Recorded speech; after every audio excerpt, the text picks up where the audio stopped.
আল্লাহ তাআলা বলেন লিয়াবলুয়াকুম আইয়ুকুম আহসানু আমালা। আমি দুনিয়াতে মানুষকে পাঠিয়েছি, এমনি এমনিতেই আমি দুনিয়াতে পাঠাই নাই। আল্লাহ তাআলা বলেন ওই কঠিন কিয়ামতের ময়দানে প্রত্যেকটা মানুষের কর্মের আমি হিসাব নিব। দুনিয়াতে যাওয়ার পরে আইয়ুকুম আহসানু আমালা, সে যে কর্মগুলি করেছে, নেক আমল করুক, যা কিছু করুক, দুনিয়াতে আসার পরে আল্লাহ তাআলা বলেন ওই দুনিয়াতে থেকে মৃত্যুবরণ করার পরে কঠিন কিয়ামতের ময়দানে আমি তার পুরো জিন্দেগির হিসাব আমি আল্লাহ তাআলা নিব। এখানে আল্লাহ তাআলা খেয়াল করেন আইয়ুকুম আহসানু আমালা। আল্লাহ তাআলা বলেন বান্দা যে আমল করবে, যে কর্মগুলি করবে, বেশি করবে না কম করবে, এর হিসাব আল্লাহ নিবে না। আল্লাহ নিবে বান্দা যে আমলটা করেছে, ভালো আমল করেছে কিনা, সহি আমল করেছে কিনা, আমাকে সন্তুষ্ট করার জন্য করেছে নাকি মানুষকে খুশি করার জন্য করেছে।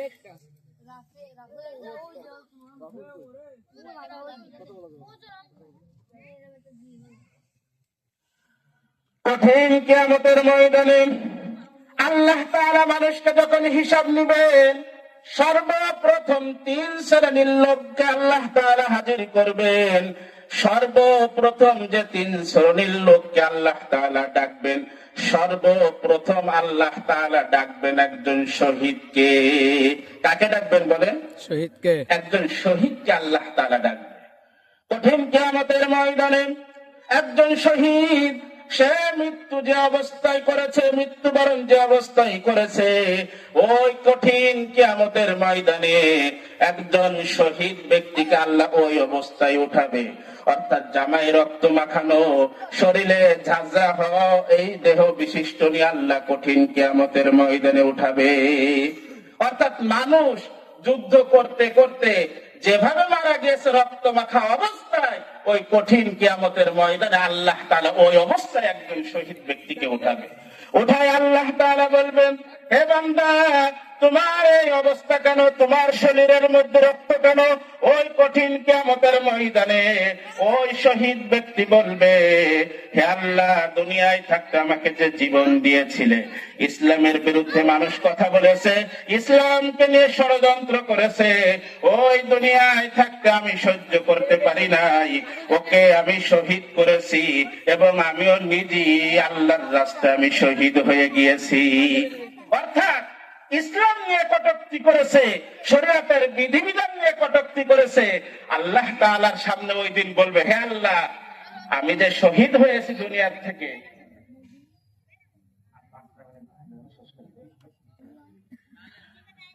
আল্লাহর সামনে ওই কঠিন কিয়ামতের ময়দানে খেয়াল করেন, ওই শহীদ ব্যক্তি বলবে, হে আল্লাহ, তোমার জন্য আমি জীবন দিয়েছি, আমি জিহাদ করে রক্তাক্ত হয়ে আমি শহীদ হয়ে গিয়েছি। আল্লাহ তাআলা বলবে, অবশ্যই তুমি শহীদ হয়েছো, কিন্তু কোন উদ্দেশ্য তুমি শহীদ হয়েছিলে? সেই ব্যক্তি কঠিন কিয়ামতের ময়দানে বলবে, হে আল্লাহ, আমি তোমাকে সন্তুষ্ট করার জন্য, তোমাকে রাজি খুশি করার জন্য, আমার দুনিয়ার লোককে খুশি করার জন্য আমি শহীদ হই নাই, আমি তোমাকে সন্তুষ্ট করার জন্য শহীদ হয়েছি। আল্লাহ তাআলা বলে, বান্দা, তোর অন্তরের মধ্যে ওই নিয়ত ছিল না, তুই শহীদ হয়েছিস আমাকে রাজি খুশি করার জন্য নয়, তুই শহীদ হয়েছিলি এই কারণে মৃত্যুর পরে যেন মানুষ তোকে শহীদ বলে। তোমার নিয়ত ছিল যুদ্ধ করতে করতে যখন আমি শহীদ হব, মৃত্যুর পরে যেন আমাকে শহীদ টাইটেলটা দে, শহীদ বলে আমাকে স্মরণ করে, আমাকে সন্তুষ্ট করার জন্য তুমি এই দুনিয়ার থেকে শহীদ হও না। আল্লাহ তাআলা বলবেন, ওয়ালাকাদ খলাকনাল ইনসানা ওয়া না'লামু মা তুওয়াসবিসু বিহি নাফসুন। 26 পারার 18 নম্বর পৃষ্ঠায় সূরাতুল কফের 16 নম্বর আয়াতের মধ্যে আল্লাহ তাআলা বলেন, বান্দা মানুষ দুনিয়ায় থাকতে যা কিছু করে, গোপনে করুক প্রকাশ্যে করুক, যা কিছু করে, মনের মধ্যে যে নিয়তটা করেছে, দুনিয়ার কোন মানুষ যদিও না জানে, ওর মনের নিয়তটা আমি আল্লাহ তাআলা জানি। অর্থাৎ আমরা যা কিছু করি, অনেক মানুষ দেখবেন মসজিদে দান করতে বলে 500 বস্তা সিমেন্ট দিয়ে দেয়, আছে কিনা বলেন? মসজিদের টাকা প্রয়োজন, টাকা দিয়ে দেয় 1 লক্ষ 2 লক্ষ টাকা। এরকম অনেক নেকির কাজ করে, অনেক মানুষকে সাহায্য সহযোগিতা করে। আল্লাহ তাআলা বলে, বান্দা দুনিয়ায় থাকতে তুমি আমাকে খুশি করার জন্য করো নাই, তুমি দুনিয়াতে যাকে সন্তুষ্ট করার জন্য করেছো, যাতে মানুষ দান করেছো, সদকা করেছো, নামাজ পড়েছো, দুনিয়াতে যা কিছু করেছো, মানুষ যেন তোমাকে নামাজি বলে, মানুষ যেন তোমাকে রোজাদার বলে, এই উদ্দেশ্যে তুমি সবকিছু করেছো, আমাকে সন্তুষ্ট করার জন্য করো নাই। যাও, তুমি যদিও দুনিয়ায় থাকতে যুদ্ধ করতে করতে তুমি শহীদ হয়ে গিয়েছো, আজকে এই কঠিন কিয়ামতের ময়দানে যেহেতু তোমার নিয়ত সহি ছিল না, আমাকে সন্তুষ্ট করার জন্য তুমি শহীদ হও নাই, এ কারণে তোমার ঠিকানা জাহান্নাম, নাউজুবিল্লাহ।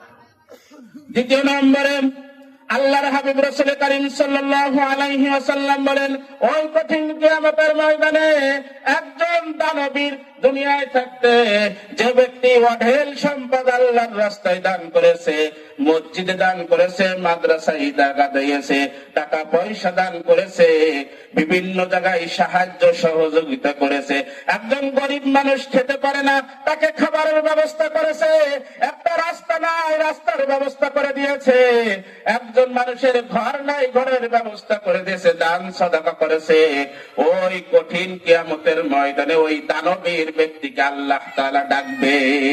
আল্লাহ তাআলা বলবে, বান্দা দুনিয়ায় থাকতে তোমাকে আমি কোটি কোটি টাকার সম্পদ দিয়েছিলাম, অর্থ অভাব দিয়েছিলাম না, পাহাড় পরিমাণ তোমার সম্পদ ছিল, তুমি কোন কোন কাজে তুমি ব্যয় করেছো?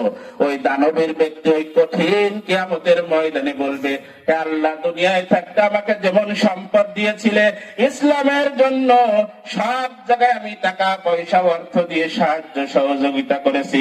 আল্লাহ তাআলা বলবে, বান্দা তুমি আমাকে খুশি করার জন্য দান সাদাকা করো নাই, তুমি দান সাদাকা করেছো মানুষকে খুশি করার জন্য। দুনিয়ায় থাকতে তোমাকে মানুষ দানবীর বলেছে, আজকে এই কঠিন কিয়ামতের ময়দানে এই দানের প্রতিদান তুমি কিছু পাবে না, নাউজুবিল্লাহ। দান সাদাকা করেছে, মসজিদ মাদ্রাসায় বিভিন্ন জায়গায় দান সাদাকা করেছে, মানুষকে উপকার করেছে, কিন্তু কাকে সন্তুষ্ট করার জন্য করে নাই বলেন? আল্লাহকে সন্তুষ্ট করার জন্য করে নাই। তার নিয়তটা ছিল, আমি যে দান সাদাকা করেছি, সমাজের মধ্যে সব থেকে বড় দানবীর আমাকে বলবে।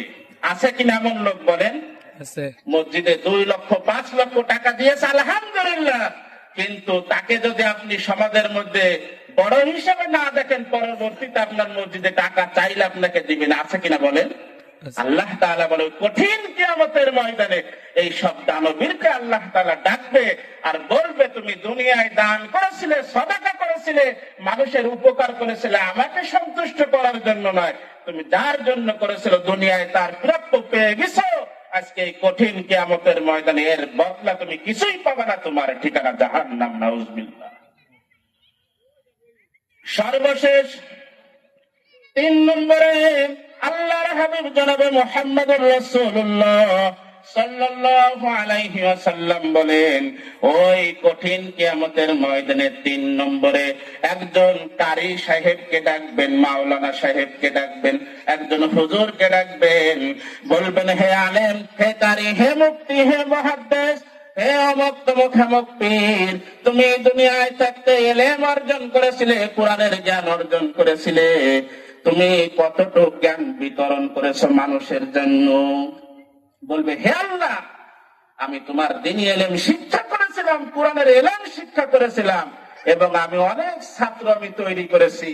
আল্লাহ তাআলা বলবে, সব ঠিক আছে, তোমার দ্বারাই মানুষ অনেক উপকার হয়েছে, তোমার কথায় মানুষ হিদায়াত পেয়েছে, কিন্তু দুনিয়ায় থাকতে তুমি এগুলো করেছো আমাকে সন্তুষ্ট করার জন্য করো নাই, তুমি করেছিলে এ কারণে যেন তোমাকে বড় মুক্তি বলে, যেন সমাজের মধ্যে, জেলার মধ্যে, বাংলাদেশের মধ্যে, একটা দেশের মধ্যে তোমাকে যেন মুক্তি বলে। নাম বলতে গেলে তোমার নামটা আগে বলে। আছে কিনা বলেন? আছে। এই কথাটা আমি এই কারণে বললাম, আলোচনা যেহেতু সময় নাই, একদম 2 মিনিট আমি শেষ করে দিব। আমরা যা কিছু করি ওই কঠিন কিয়ামতের ময়দানে আল্লাহ তাআলা বলবে, বান্দা তুমি আলেম হয়েছো সব ঠিক আছে, আমাকে সন্তুষ্ট করার জন্য আমার কোরআনের কথা মানুষকে শোনাও নাই। তুমি শুনিয়েছিল মানুষ যাকে তোমাকে বড় বক্তা বলে, বড় মুফাসসির বলে, বড় মুহাদ্দিস বলে।